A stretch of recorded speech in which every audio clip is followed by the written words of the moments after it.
Hey, what's going on, everybody, and welcome back once again. My name is Jordan, also known as JMonster. I want to thank you guys for joining me for another replay battle. Today I've got something pretty cool for you. It's going to be a couple of battles on .97, since they're both fairly fast-paced and pretty short, so it didn't feel right to just upload one of them.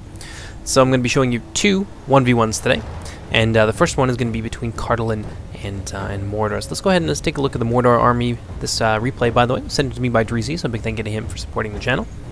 And, of course, he's going to be playing as Mordor. So he's got a couple units of the Savages of Charcost, a number of Mordor infantry, I believe to the tune of about 4 to 5, 2 units of Orc fodder, which he's going to be using to keep his back line safe, and his front line is going to consist of a mix of some of those Mordor infantry units, and alongside a couple of companies of Mornon halberds. He's also brought some Morgul's Chosen, one for each wing, and on his other wing, he's going to balance out their offensive power with the defensive capabilities of the Minas Morgul Chosen, with a company of Sauron's Will. And now we get into the really nice parts of any Mordor army, that being their elite units. Got some Temple Guard here, can be particularly useful for cutting down heavy cavalry. Got some Mornon archers, not exactly an elite unit, another company with Mornon infantry right there, but we also have Nazgul. Tasty Nazgul. One company of Númenórean Lancers and one company of the Castellans of Durthanc to round off the force. Altogether, a very Mordor army, one that I think that we're probably gonna get pretty used to seeing in any case.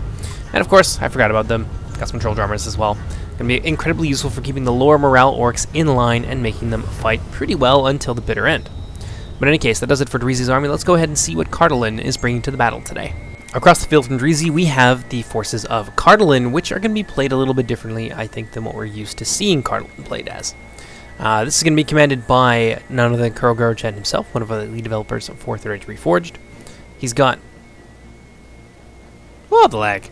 He's got a couple companies there of the Greenwatch Garrison Spearmen, or Greenway Garrison Spearmen, I don't care, you know what I mean. They're low-tier militia spears. Second line is going to consist of Minas Tirith Spearmen, to the tune of, I think, about 3 companies, who are, by the way, at least in this iteration of the build, they are currently armor-piercing. That's something that may change in the future, depending on whether or not Cardolan ends up getting a couple of new additions that I think they may get, but in any case, we'll see.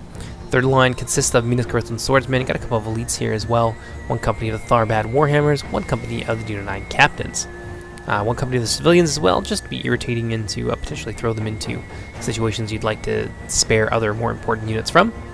Got some Dunedain Commanders, Royal Court of House Thorondor. By the way, getting a new model, so they're not going to look like the Dunedain Commanders for much longer. And then he's got some Horsemen of the Swan Fleet.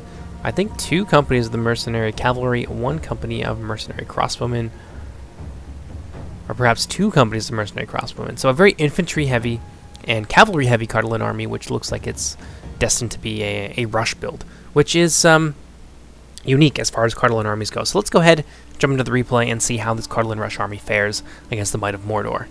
And as expected, Cardolan is going to beeline straight for Mordor's position, elevated, not quite a hill, but a small raised plateau that overlooks this little canyon, miniature canyon in the valley.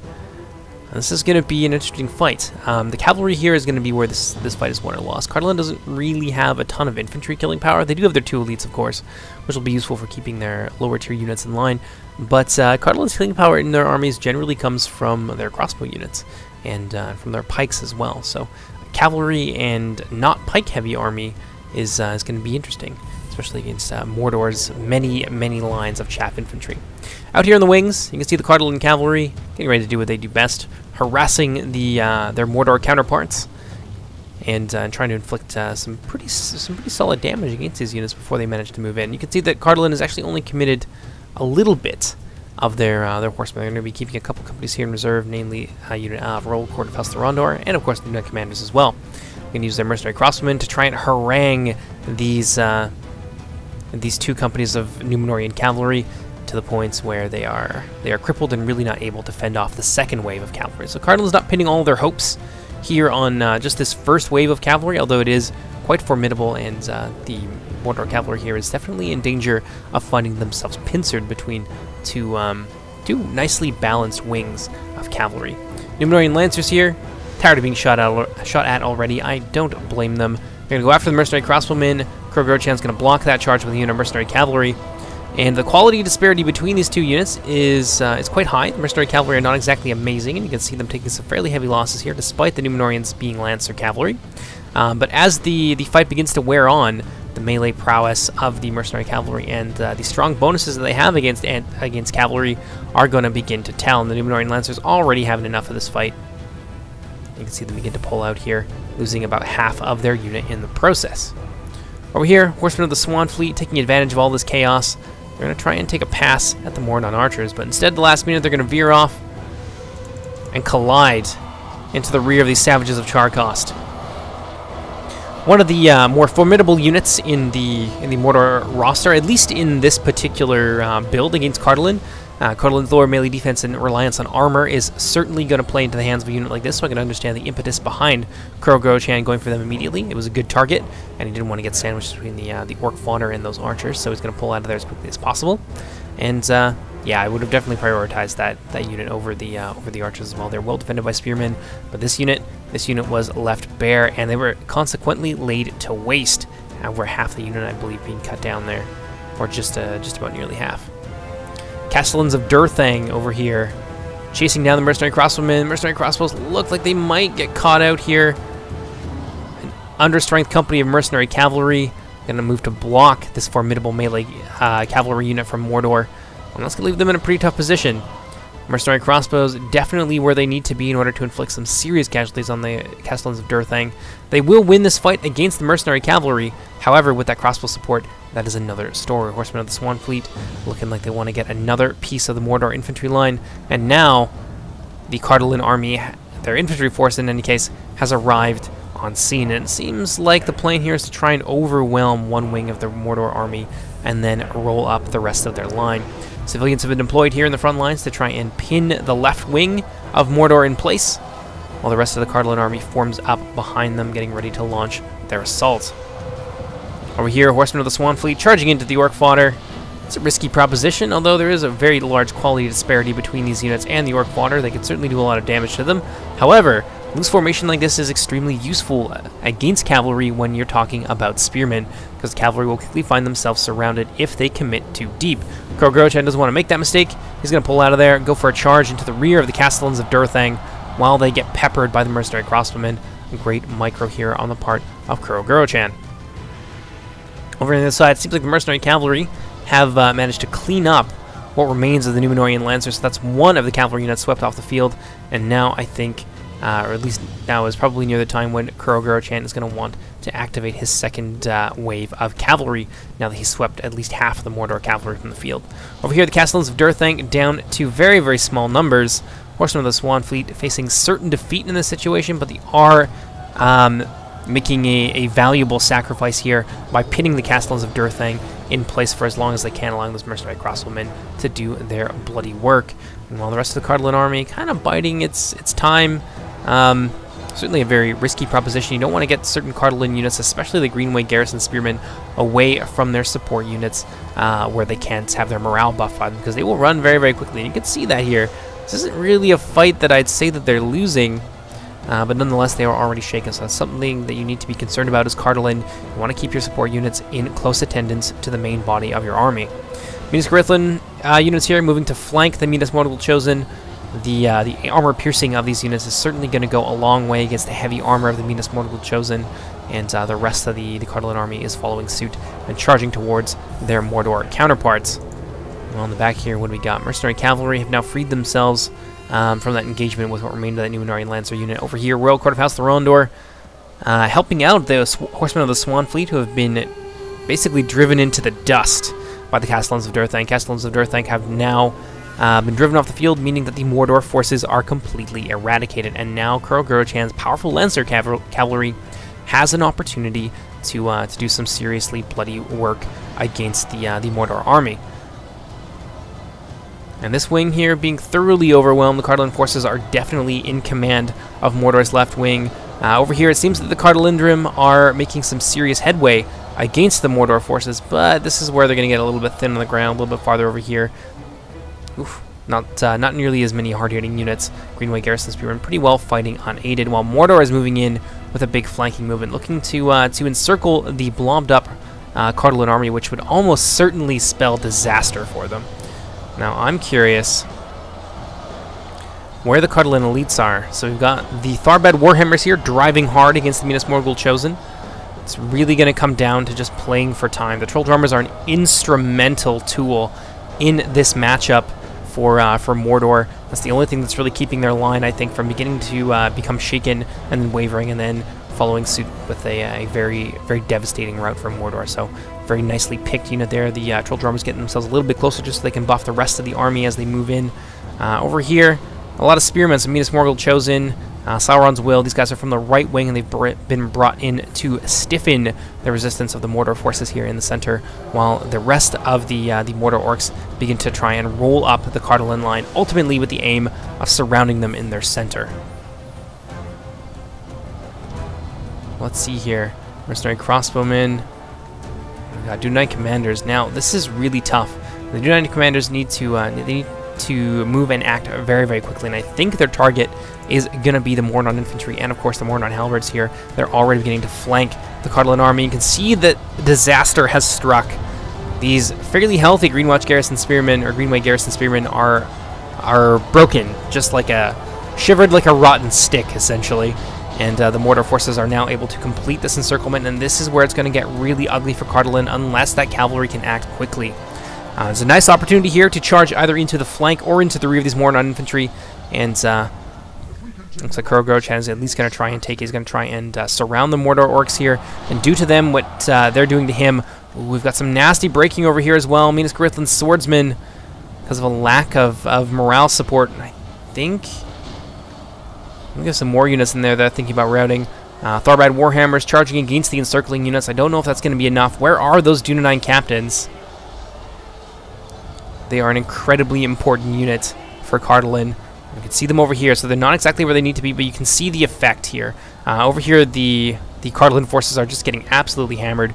Greenway Garrison Spearmen here, however, routing even despite the morale support from the Dunedain captains, and this fight just seems to be turning against Kurogorochan quite quickly.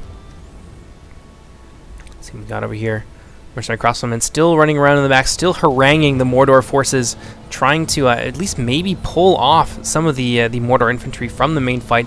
Luckily for Dreezy, though, he's got infantry to spare, as all along the line, it seems like Cardolan is losing quite heavily. Surrounded now in the center, things are just looking ugly. Dunite Commanders have now been broken. Not entirely sure by what, probably from a combination of support from the Mordor archers and, of course, the Mordor halberds, who are in close attendance to that cavalry unit. Over here, the Royal Court of House Thorondor, the only unit left in Cardolan's roster on the battlefield today that can really start to turn this fight around. And so far, they haven't really been able to get the charges off that they need to. Dreezy's done an excellent job at zoning out enemy cavalry, and Kurogorochan's army is suffering for it. Royal Court of House Thorondor trying to get a nice charge there at the Temple Guard. Dreezy is going to pull them back at the last minute and instead shuffle in there with a unit of Orc Fauner, so Kurogorochan is going to have to get out of there. Now a desperate charge here into the rear of the Savages of Charcost and the Mordor infantry. Kurogorochan hoping to maybe free up some of his infantry. This would be the kind of win that he needs right now, so that he could maybe break this blob of units here and send a company to encircle the encircling Mordor units who are currently really hammering his the main body of his Cardolan lineup. Royal Court of House Thorondor still looking around, still trying to get a good charge off. Dreezy continuing to zone Kuro out with his Orc Fodder, making Kuro's life absolutely nightmarish. Over here, it seems like the Cardolandrum have been driven back almost everywhere, and now another avenue of attack has been opened for Mordor. Ooh, this I think is going to be the straw that breaks the camel's back here. You can see the Temple Guard getting in behind the Minas Tirithlan Spearmen. They are actually winning this fight too, winning quite handily. And I think once they charge into the rear of these Minas Tirithlan units, they are going to send them fleeing for the hills. Let's see, Royal Court of House Thorondor just trying to circumvent the Mordor archers, get away from those Minas Morgul Chosen who are now chasing them and zoning them out even further. Sauron's Will here being held up by some mercenary crossbowmen who are probably out of ammunition. Some routing Greenwatch Garrison Spearmen have now come back, but I don't think it's really going to matter. Temple Guard have now come into the rear against the Minas Tirithlan Spearmen and broken them. And that pocket of Cardolan resistance is quickly melting away. They are fighting to the death. but troops fighting to the death are far less effective than troops who still have the will to fight. And over here we got some Minas Tirith swordsmen doing what they do best, trying to hold back the tide of the advancing Mordor army. You can see another company here of the Greenwatch Garrison Spearmen trying to get things stable on the Cardolan right wing, but it's just not enough. There's just far too many infantry. They're losing in far too many places. Royal Court of House Thorondor coming in for a nice charge here, just as a company of Minas Tirith swordsmen comes back from routing. Gonna get a beautiful charge off onto the Sauron's will, and this is the kind of result that Kurogoro-chan has been trying to get the entire game. Unfortunately, now the Minas Morgul Chosen coming in, trying to trap them between their own infantry and the pointed blades of their spears. Royal Court of House Thorondor are gonna have to get out of there as quickly as possible. Mercenary Crossbowmen looking like they've maybe come back from routing, and now, ooh, that lag. And now Minas Tirith swordsmen breaking in the center, and I think this is going to be all she wrote. It was reasonably close before, only about well, far less than that now, as Dreezy's Mordor army begins to pull ahead as they get many, many kills on these routing Cardolan units. Tharbad Warhammers fighting hard, despite the tide of battle having turned against them. Probably one of the last units from Cardolan to continue to fight. Now another routing unit has come close to them, just as the Mordor units begin to surround them and overwhelm their tiny formation. This could be where the Tharbad Warhammers begin to fall away.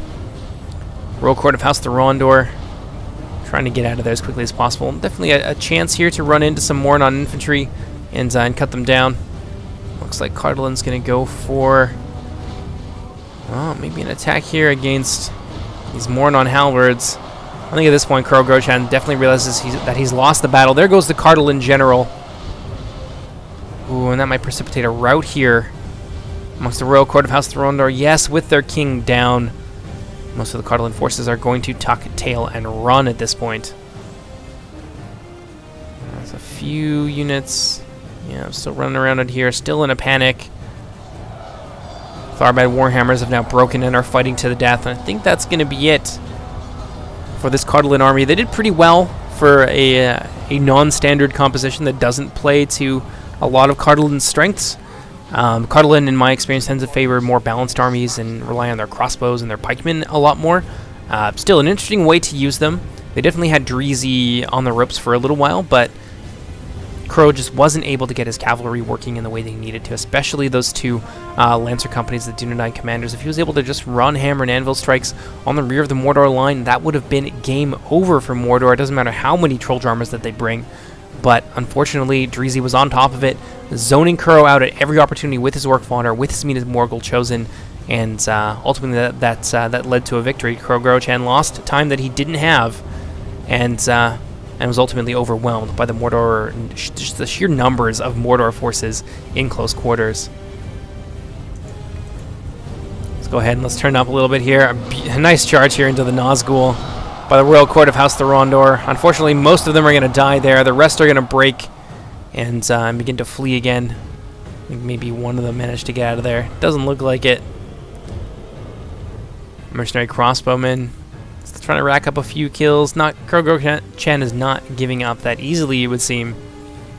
A few more kills here with these Mercenary Crossbowmen as the rest of the Mordor army begins to barrel down on them.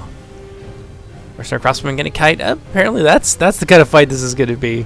Well, I don't think Kurogoro-chan's going to do that for too much longer. I think he realizes that he's beat in this case. A few more crossbow shots into those Moranon units. And it looks like, indeed, the Mercenary Cavalry are going to charge headlong into the Moranon archers. And over here, got another company of Greenway Garrison Spearmen who have rallied despite the loss of their general, despite the loss of their brothers in arms. They're still willing to fight for Cardolan. Gotta hand it to these guys. Probably one of the lowest in terms of training and in terms of morale amongst the Cardolan army, but they're still willing to bring this fight to Mordor. Savages of Charcost moving in to intercept them. Greenway Garrison Spearmen charging in there. And they're going to take a fair amount of damage on the approach. These are shock infantry after all, but once the lines have been joined and the charge bonus is worn off, Savages of Charcost are actually losing to these units, despite the fact that they're far, far superior to them. Temple Guard here, moving in as well to challenge the Greenway Garrison Spearmen. Savages of Charcost have lost about a third of their remaining strength. Very impressive. The Garrison Spearmen fighting their hearts out, but with the addition of these Black Numenorians, certainly all hope is lost. Oh, they're holding on though. Damn. That's some resilience. And now I think this is where they break. And that is going to be the end of the Cardolan army. Still a decent fight. Not the closest of games, but it was certainly a lot of fun to watch. A different way to play Cardolan. It's a shame it didn't pay off. I think maybe if there were some skirmish units mixed in there as well, or maybe some different composition changes, maybe some pike units like the Wardens of Tirn Gorthod, who can give a very large amount of morale in a fairly sizable radius. Not quite as large as the Troll Drummers, but still, nonetheless, if they were in the center there, I think we would have seen a lot less breaking from the Cardolan forces. They're an excellent anchor to the line. So other than that, I think that this build can work. It's just, I think the comp needs to be optimized a little bit more. But that's going to do for this game. Hope you guys enjoyed it, and I'll see you in just a few moments for our next one. Oh yeah, and I know you guys like this, so here you are. Take a little look at the casualties there. I forget sometimes, forgive me. And yeah, see you in the next replay. Hey, what's going on, guys? Welcome back to our next replay. This is going to be another 1v1. This is going to be played on the frozen lake bed, in this case not so frozen, and it's going to be between Rune and Umbar. So an interesting fight between two of the Eastern evil factions out here in this obviously not very Eastern environment. So let's take a look at the army here from Dreezy, again having sent in the replay. Big thank you to him for supporting the channel. He's got, I believe, 2 companies of the Eastern Clansmen, one here, one on his other wing, and they are both upgraded, so you're going to see a almost entirely golden runic army today, so I hope you guys are prepared, especially some of the newer models like the Clan Guard and things like that. It's going to be cool. So 2 units of the Eastern Clansmen, I believe 1, maybe 2 units of the Clan Chiefs. I think it's just 1 though. You can see them here with their new armor upgrade. With that, I think they have about 8 armor, so they're quite durable. I got some Camel Shadow Guard here. I believe just 1 company of the Camel Shadow Guard. Loke Flag Rim, the kind of standard fare for Rune. Got a couple of Scion Rim as well. They're going to be guarding the wings. 2 units of the Eastron Guard have the same model as the Clan Guard. I believe 1 or 2 companies of the Eastron Crossbowmen, 1 unit of Loknar Rim. Another company of the Eastron Guard over here. More Scion Rim, and of course, Gamp Rim and Flag Rim are going to be making up... Oop, a little bit of lag. Oh, Jesus, that's terrible. Gamp Rim and Flag Rim who are going to be making up the main line. I think there's maybe 2 companies of the Eastern Warriors here as well. You can see their armor upgrades, one of the few silver units available in this particular runic composition. Got some Dragon Knights as well, and I believe there's a unit of Enos Rim hiding around here. Yes, indeed, over here is where they are. What else we got? I think that's just about it. There's the other company of Flag Rim. Altogether, a very nicely balanced runic army. I quite like it, and I'd like to try out this comp sometime. But that being said, let's take a look at what Umbar is bringing to the battle. Across the field from Dreezy, we again have the army of Kurogoro-chan, who this time is going to be playing as Umbar. He's got, I believe, 4 units of Corsair Savages, 2 of them deployed on each wing. 1 company of the Warlords of Umbar, you can see them right there, a very deadly knight unit. Bunch of just regular old Corsair infantry hanging out in front of his army. He's also brought 1 unit of Numenorian Lancers and 1 company of the Alcarondas Faithful. He's also got a large number of Alcarondas Legion, who are going to be forming, formerly known as the Casimir's Legion, by the way, who are going to be forming the center of his army, and very much the core of it. A couple companies there of the Numenorian Shield Guard, 1 company of Narunaru Sentinels, and I think that's pretty well it. I don't believe that he has any missile units. This comp rather is going to rely entirely on Umbar's melee prowess. So without any further ado, let's jump into the replay. Hope you guys enjoy it. And so the Umbar units are going to be advancing into a hail of crossbow bolts. You can see these Eastron crossbowmen beginning to open up on the Corsairs, which probably isn't the best target. It may be that they're firing down at the Warlords of Umbar, which would certainly be the focus of all of my attention here. These Eastron crossbowmen have a great opportunity to absolutely devastate this unit, so I hope they take advantage of it. But unfortunately, it does not seem like it. Instead, they're going to be going after some of the more heavily armored units in Kurogoro-chan's center. A lot of the Alcarondas Legion and some of the Numenorian Shield Guard are going to fall prey to those crossbowmen. But again, this is a great opportunity here to deal with one of Kurogoro-chan's most expensive and certainly one of his most deadly units on the field today. Now the Scion Rim getting a frontal charge into the Scion, or not the Scion Rim, the Warlords of Umbar getting a frontal charge into the Scion Rim. Little bit ill-advised, though they seem to have come off mostly without a scratch. One of them having died in that charge, but that does mean the rest of them have probably taken some HP damage. Meanwhile, over here, Dragon Knights charging into battle against the Alcaron S Faithful. It's a pretty tough fight, and it seems like the Dragon Knights are not getting the best of it. Eastron Guard here, unfortunately, mismicroed a little bit, getting caught out by the Corsair Savages, but they are going to have an opportunity here to charge into the rear of the Alcaron S Faithful.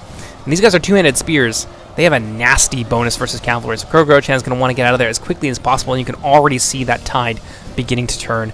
Even the Alcaron S Faithful, very highly trained and very disciplined units beginning to think about, maybe routing off the field.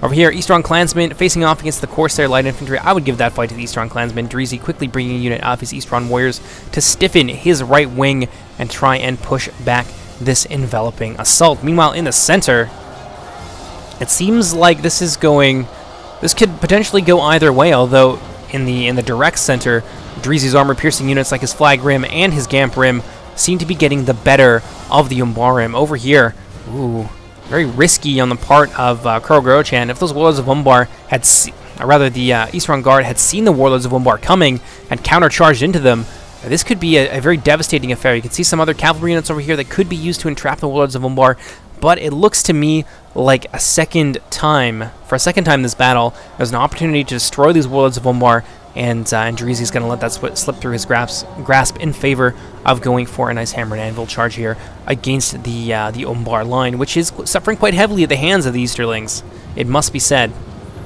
Crossbow bolts there scything through the Nora Sentinels as the Ines Rim charge into battle and absolutely massacre these poor savages. Although, Warlords of Umbar going to come in from the rear, and this could be the end of the Ines Rim. Meanwhile, Eastron Clan Chiefs have been brought to the other side, and it looks like they're going to be used to try and help out the Eastron Guard. Camel's Dragon Knights getting charged in the rear by the Alcaron S Faithful. Some really big and problematic micro issues here for Dreezy that are costing him fights that he should probably win by all accounts. Over here, Numenorian Lancers going for a charge against the Eastron Guard on the wing that they are not really paying attention to. I hope that he sees this. I hope Dreezy sees this. Just as the Eastron Guard come in and hack down the savages. If he had turned around and charged into these cavalry, the Eastron Guard could have done so well, but I think that might just push them over the edge. They're losing over a fifth of their units in a matter of moments. Ooh, I don't think Krogh-Grochan is going to stick around there for too long to find out what happens when those Eastron Guard start to exact some vengeance on those Numenorian Lancers. Meanwhile, over here, Shadow Guard have been mobilized to help stabilize this wing, and other than this fight here with the Eastron Guard, it seems to be that Dreezy is holding down his right wing fairly ably. Alcaron S Faithful squaring off against Eastron Clan Chiefs, who are Spear Cavalry, and have them mightily surrounded, but I think that the Alcaron S might just be quality enough to hack their way out of this encirclement. Meanwhile, it seems like the Runic army might be thinning out a little bit. Their right wing seems to be losing, at least against the Alcaron S Legion. Meanwhile, over here, it's a little bit more in favor of Rune. They've managed to keep their crossbows firing for pretty well this entire fight, so that's definitely a point in Dreezy's favor. Over here, the Gamp Rim and the Flag Rim are standing strong, and the combination of Savages and Spearmen are not going to be able to make them give ground. Over here, looks like we just missed a beautiful hammer and anvil charge by the Loki Ness Rim, while they're being pinned in place by the Eastron Guard. Warlords of Umbar now down to about half health. Yeah, that was a devastating blow there. If this had happened a little bit earlier in the battle, I think that Krogh-Grochan would certainly be a lot more on the back foot with that cavalry unit of Warlords of Umbar. They've already managed to do a fair amount of damage and keep Dreezy's attention in places where it would, it'd be better if he was looking at something else. And the Loki Ness Rim here, losing micro on them a little bit by Dreezy. There's an opportunity to hammer and anvil these guys while the Warlords of Umbar are out of position.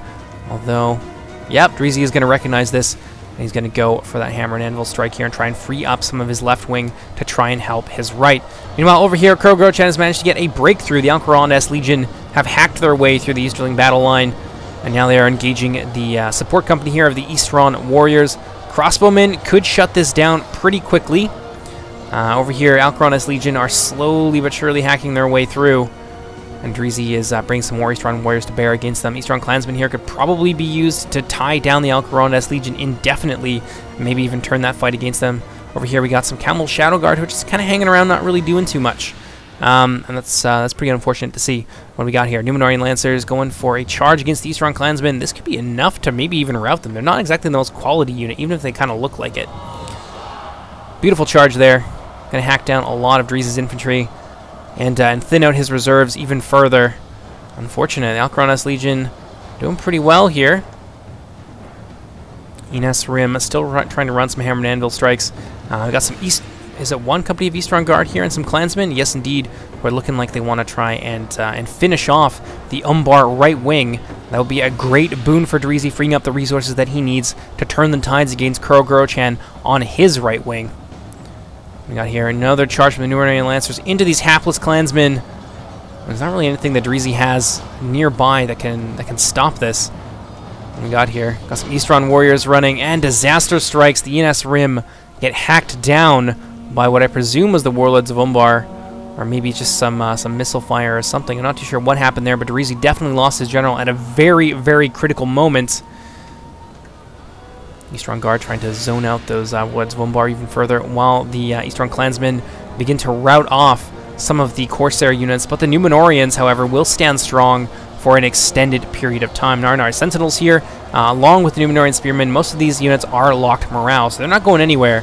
Whereas the Easterlings just lost their general, and Kurogurochan looks like he is already able to take advantage of that fact. You can see the Gamprim and the Flagrim, who are winning this fight for most of this matchup, beginning to become shaken as more and more Umbar units escape the entanglement of Dreezy's right wing and begin to roll up his line. Eastron crossbowmen here who could have turned this fight around.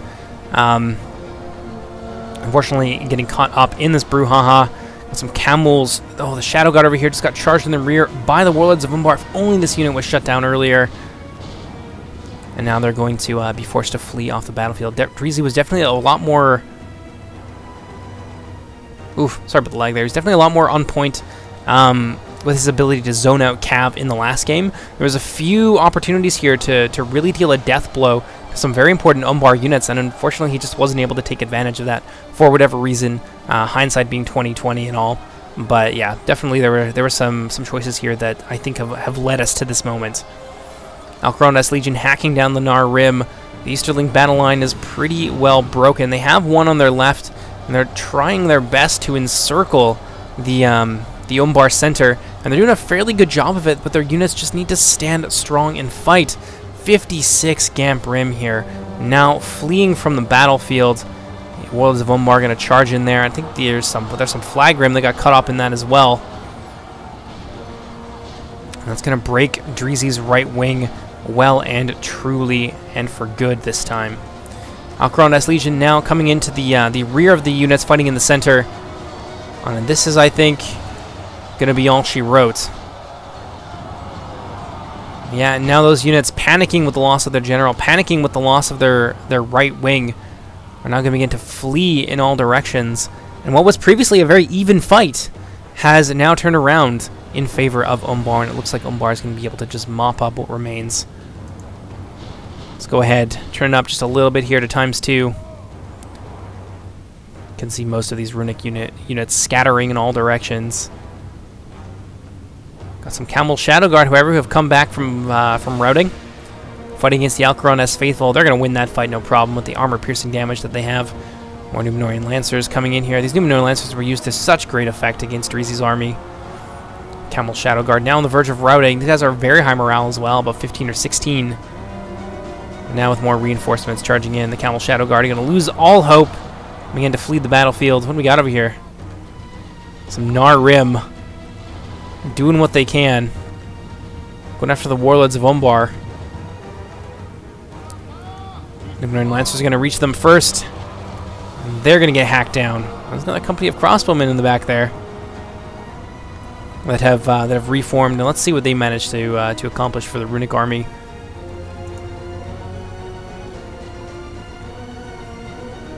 Let's see what we do here. We can get it off in time. They're going to get a shot off on the Numenorian shield guards. Numenorian Lancer's going to get in there, hack down a number of the crossbowmen. Crossbowmen are winning this fight for the time being, but the Warlords of Umbar are already on their way. Like sharks smelling blood, they are bearing down on the Eastron crossbowmen. It's going to be game over, I think. Boom! And there go the Eastron crossbowmen, breaking pretty much on impact. Small, scattered pockets of survivors, barely even an army at this point, still remain from the Easterling army. I think that's pretty well it. So it looks like some Flagrim are fighting against Sentinels over here. And that's going to be game over as we come down into the final few frames. Dreezy definitely did his best. A lot of his units performed fairly well right down to the end. The Gamprim especially were really instrumental, I think, in keeping the Alcarandas faithful on their toes in the center. But ultimately, there were a few decisions that led to his downfall, and I think that one of the biggest was letting the Warlords of Umbar escape destruction on no less than 2 occasions. They came back. They were a huge pain for a lot of his units. And it was a really important thorn in his side that didn't have to be there.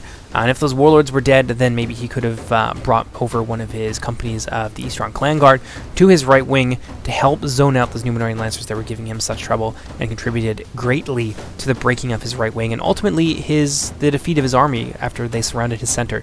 So a really good game. Definitely a lot to be learned there. It was fairly close near the end there. But yeah, I think we were able to see which way the wind was blowing quite a while before Dreezy's army began to rout. But yeah, a really good game. Hope you guys enjoyed it, and I'll see you guys next time. Take care, everybody. Bye-bye.